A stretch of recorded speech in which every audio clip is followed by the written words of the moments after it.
What's up, photographers? Today I'm going to share with you guys what it was like to photograph Jamie Lee Curtis and Bernie Sanders with my Rolleiflex 3.5. This is by far one of my favorite cameras I own. I first got into the whole TLR camera system, or style of camera, I guess you would say, with the Minolta Autocord. It was my first one. I loved it. The image quality blew me away, but what I really enjoyed about that camera were the quirks of using it. So unlike a DSLR, which I'm used to, I know my 5D, I know my 7D like the back of my hand. These cameras feel like extensions of me at this point. But when I switch it up and shoot with the camera like this, it puts me more in the headspace of operating a camera again. And I really enjoy that. Now, do I get the best images when I'm fumbling around with a camera I'm not as familiar with, or a camera with a lot of weird quirks that make it difficult to use? Yeah, maybe. I might not be getting the same quality of work in a sense. It's not going to be as an effective tool as my 5D would be. And this has actually been a blessing for my own work, because I've been doing professional photography for about 10 years now, or over 10 years. And it begins to get routine once you've done it for a while. And you need to find ways to constantly stay engaged in your craft. And that could be by trying new things or by trying new cameras, giving yourself new challenges. Try to get better at just one thing and then move on and work on something else. My advice to improving is to always work on something. But my advice to avoiding burnout and just having fun and reinvigorating your creativity, it may be to try shooting some film on the job. For me, that's what's worked. I find that digital has become so predictable for me, and I think new technology like mirrorless cameras are great because you can see what you're going to get. That's a big benefit. But the reality is I know what my 5D is going to get without chimping the screen. I know exactly what it's going to look like, because even if I didn't consciously learn it through habit of constantly shooting, seeing what my eye sees, and then seeing the result, how my camera interprets light, which is very different, I've become accustomed to it. So what that means is I know what my images are going to look like. Now, that is one reason I love shooting with these film cameras, because I have less of that predictability. However, I know a lot of people are going to be like, well, if you know how photography works, if you know how light works and all that, you're going to be able to predict what your image will look like on film as well, and that is true. But there is some variation involved in shooting film, from different film stock to different cameras that are have different quirks, but mostly film stock and how you develop your images. So today I want to share with you guys what it was like photographing Bernie Sanders and Jamie Lee Curtis on my Rolleiflex. So when it comes to Bernie Sanders, the reason I ended up photographing him wasn't because it was a paid job, although I typically do bring this camera along on paid work. It was because he was having a rally down the street, and I thought, hey, I'll give myself a challenge. I'm going to take my Rolleiflex and see if I can make an interesting image. Now, Bernie is an interesting guy to photograph. He makes a lot of big hand gestures, so a lot of arm movement, which I knew would be a lot of fun to get that decisive moment, to time the peak of action with my Rolleiflex. Now, it's a little bit more difficult than using an SLR, where I feel like you're just looking at it and I use both eyes to kind of time my action. With the Rolleiflex, I pretty much am limited to looking right down the screen. So I pop down the screen, shoot maybe at waist level, and try to get a shot. The other challenge of using the Rolleiflex was that I had to basically sneak up almost onto the stage in order to get a shot. It was pretty interesting because the guy didn't know, one of these people that were kind of making sure photographers weren't lingering too long.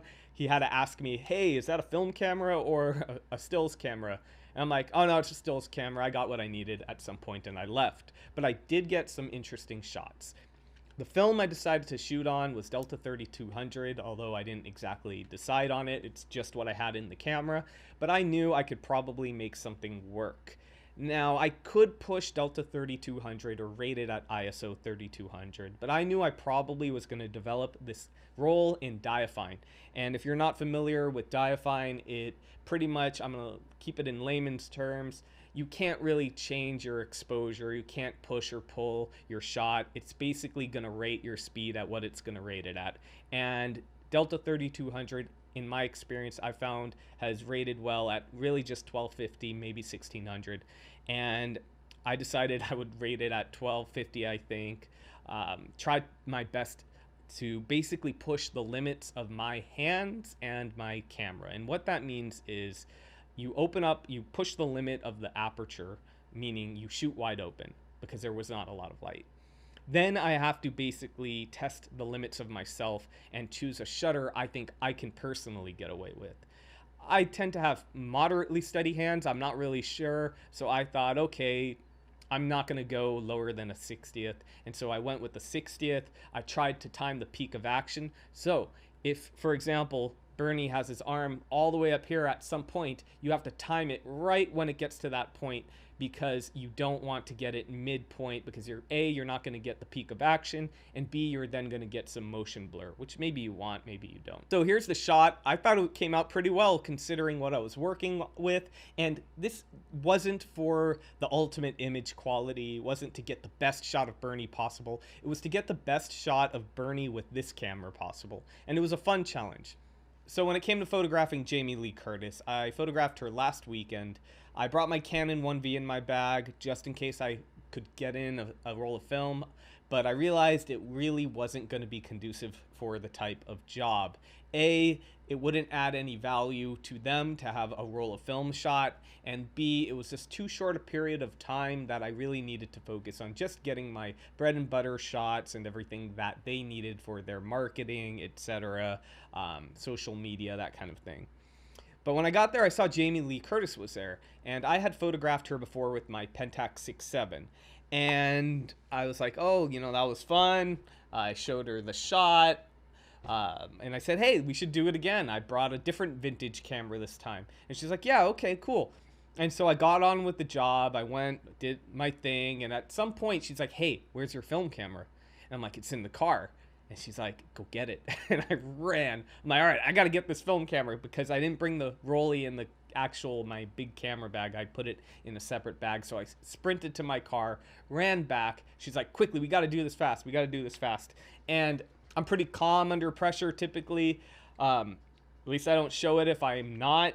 But everything went wrong. First, I couldn't get my light meter app to open because my actual light meter, I have an external light meter I used to use for my Rolleiflex. That wasn't working. Then I was like, okay, I'll meter off my 5D. Now, ISO 1250, which is what I metered for on my 5D, isn't going to be exactly the same as film ISO 1250. But I found it's close enough. So problem solved, right? No. Another problem came up. This time, as I'm trying to dial in my exposure, which was 500th of a second at, I think it was like 3.5, something like that, my shutter dial jammed up. I have trouble getting it to go all the way to 500th of a second. It kind of gets a little gunky. I'm not sure what's going on exactly. And so she's posing for me. She's rushing me, and that's fine. I knew she didn't have a lot of time. And I'm trying to force it, and then at some point I realized it's not going to happen. So I mentally, quickly, intuitively just guessed. I opened up a couple of stops, changed my exposure, and I ended up getting this shot. And I'm actually really happy with it. Looks like I got my focus. I ended up stopping down to something like 5.6 or f8, which you wouldn't expect indoors, but it was rated at 1250, and so it came out. And I'm really happy with it. This one I'm really happy with. The Bernie one was more, the shot's fine, but let's be honest, a digital image would be better. Whereas this image has a bit of a quality to it that you can't quite put your finger on, and maybe you can articulate if you're really into it. There are ways to articulate what's so great about the image compared to a digital image and all that. I'm not going to get into that. I just want to leave you guys with this. Just thinking about doing this was a lot of fun, and that's because it created some excitement in the job that I normally wouldn't have. After doing this for over 10 years, things start to feel a little routine, a little predictable more than anything. I think new camera technology is great. With mirrorless cameras, what you see is what you get. A lot of you guys have given me that feedback saying it's very helpful to someone learning photography. But for someone like me who's just done this for a long time, I'm not special, but I kind of just know what my images are going to look like. I don't need to see what I'm going to get. I don't even need to chimp afterward and look at the image to know it came out.